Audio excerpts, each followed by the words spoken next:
चला आलं इथे मंदिरात.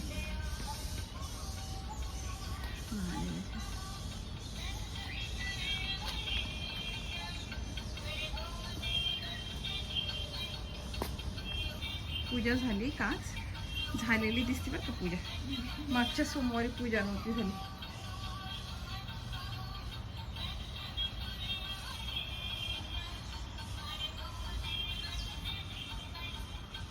लाल फुल आणायचं लक्षातच राहत नाही माझ्या.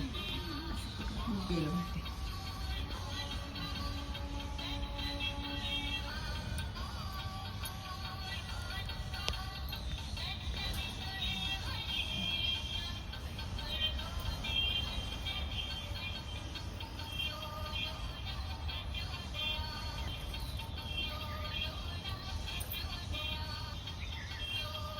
इकडे दिसतंय.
हॅलो हाय, मी संध्या कुलकर्णी. आज सकाळी सकाळी छान दर्शन झालं. कारण सकाळी आम्ही गार्डनमध्ये फिरायला गेलो ना, गर्दी काही नसते आणि दर्शन छान होते. नाही तर मग एवढी गर्दी होते ना, त्यामुळे दर्शन छान झालं. आणि आज मागच्या सोमवारी गेलो ना तर पूजा झालेली नव्हती. आज गेलो तर थोडंसं आम्हाला 5-10 मिनटं उशीर झाला, मग पूजा पण आटोपली होती, त्यामुळे बरं वाटलं. मग ते का नाही तर मग काय झालं, काल मागच्या सोमवारी मी पूजा केली, त्याच्यानंतर मग ब्राह्मणांनी त्यांना पूजा केली असेल ना, माझी पूजा सगळी निघून गेली असेल असं मला वाटते. तर आज पूजा वगैरे सगळं आटोपलं. म्हटलं चला आज एकादशी आहे, एकादशी असल्यामुळे आज नैवेद्य काही नाही आहे. मग आणि भगर सोमवाराला चालत नाही. म्हटलं मग काय करावं. तर काल माझा उपवास असल्यामुळे काल भगर खाल्ल्या गेली. तर म्हटलं मग आज काय करावं. तर म्हटलं आज चला बटाट्याची भाजी करावी उपवासाची. तर चला मी दाखवते आता मी उपवासाची बटाट्याची भाजी कशी करते. याला लागणारं साहित्य काय हे तुम्हाला सांगते. साहित्य म्हणजे उकडून घेतलेले बटाटे, चिमटभर साखर, तुम्ही खात असाल तर, आम्ही प्रत्यक्षात चव टाकतो म्हणून साखर, मीठ आहे आणि हे शेंगदाण्याचं कूट आहे. आणि मी ना घरी तिखट करते लाल मिरच्यांचं. मग त्याच्यामध्ये आमचा मसाला काही नसतो, बाकीचा मी मसाला काही टाकते. आपल्या नुसत्या लाल मिरच्या मिक्सरमधून काढायच्या, वाळवायच्या आणि मिक्सरमधून काढायचं. तर ते हे तिखट आहे. कारण हे तिखट मग उपासाला बऱ्याच वेळेस हिरवी मिरची नाही सापडली ना तर हे वापरता येते. किंवा मग एखाद्या मग नको ती हिरवी मिरची सारखी, त्यांना पण त्रास होतो. म्हणून मग आम्ही हे तिखट म्हणजे भाज्यांना पण आम्ही जास्त हेच तिखट वापरतो. म्हणून हे साधं लाल तिखट आहे आपलं लाल मिरच्यांचं. आणि तूप. तर आता बटाट्याने मी आता आधी छान सोलून घेते.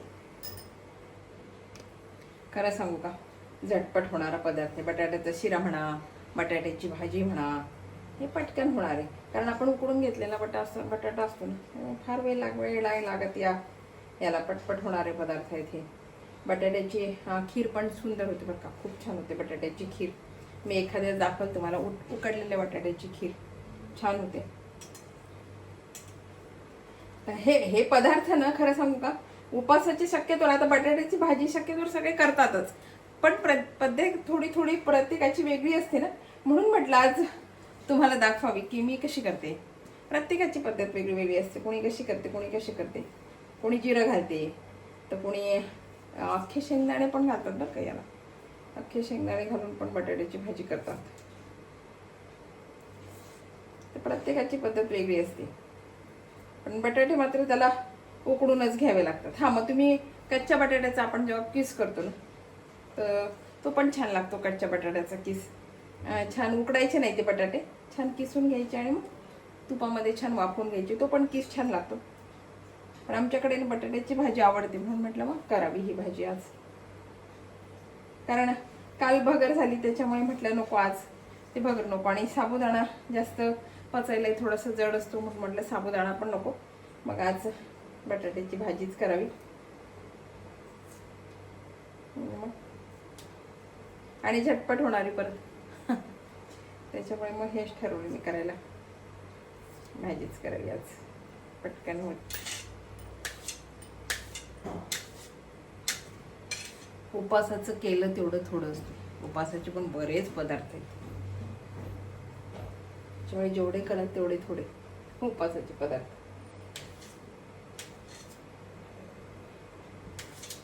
म्हणून म्हटलं बटाट्याचं खीर पण होते, बटाट्याचा शिरा पण होतो, बटाट्याची भाजी पण होते.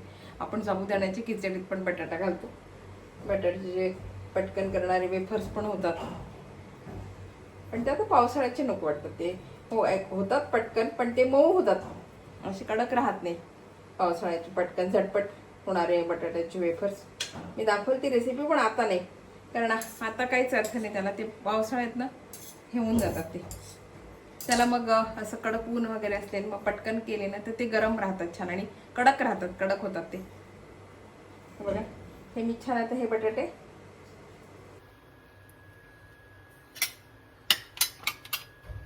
लाल तिखट घातली.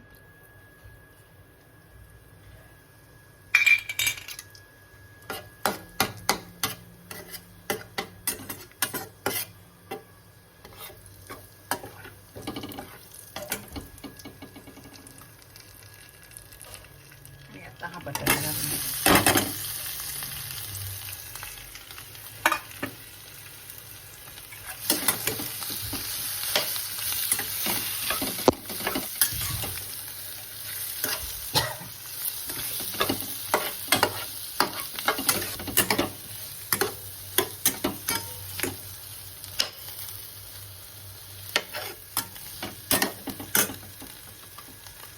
थोडी साखरेची चव.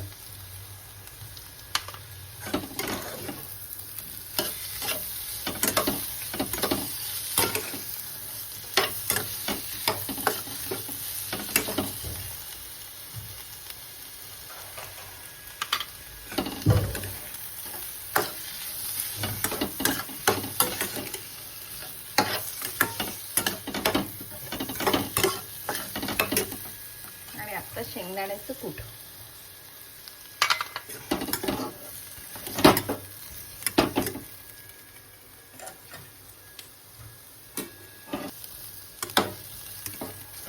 थोडी आता वाफ दिली की आपली बटाट्याची भाजी तयार.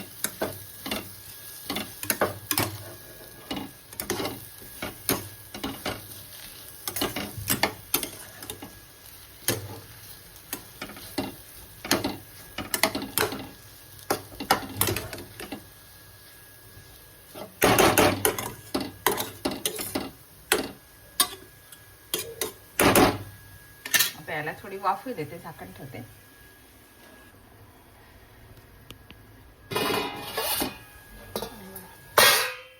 आपली बटाट्याची भाजी तयार आहे.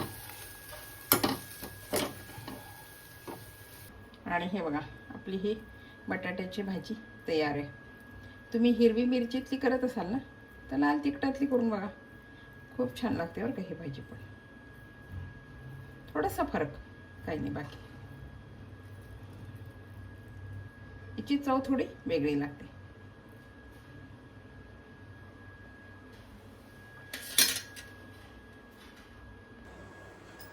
आणि बघा आपली ही भाजी तयार आहे. फार वेळ नाही लागत, पटकन होते. आणि लाल तिखट टाकल्यामुळे ना चव थोडी वेगळी लागते. हिरव्या मिरचीची चव आणि लाल तिखटाची चव याच्यात बराच फरक आहे, तर थोडी वेगळी लागते. तुम्ही जर हिरव्या मिरचीची करत असाल ना तर करून बघा लाल तिखटाची कशी लागते, छान लागते ही भाजी. मी शक्यतोवर लाल तिखटाचीच करते, कारण हिरवी मिरची काही वेळेस बाधते ना. आता या पावसाळ्याची नाही सहन होत हिरवी मिरची, मग लाल तिखट घालायचं तेवढं बाधत नाही, तर म्हणून मी लाल तिखटाची करते. आणि आम्ही मसाला खात नाही ना जास्त, त्याच्यामुळे मग ते लाल तिखट केलेलंच असते, मग ते वापरायचं. बघा ही रेसिपी कशी वाटली, आवडली का? आवडली असेल तर लाईक करा, शेअर करा, सबस्क्राईब करा, म्हणजे माझे असे नवीन नवीन व्हिडिओ तुम्हाला बघायला मिळतील. बाय. आणि करून बघा लाल तिखटाची कधीतरी एखाद्या वेळेस थोडी वेगळी.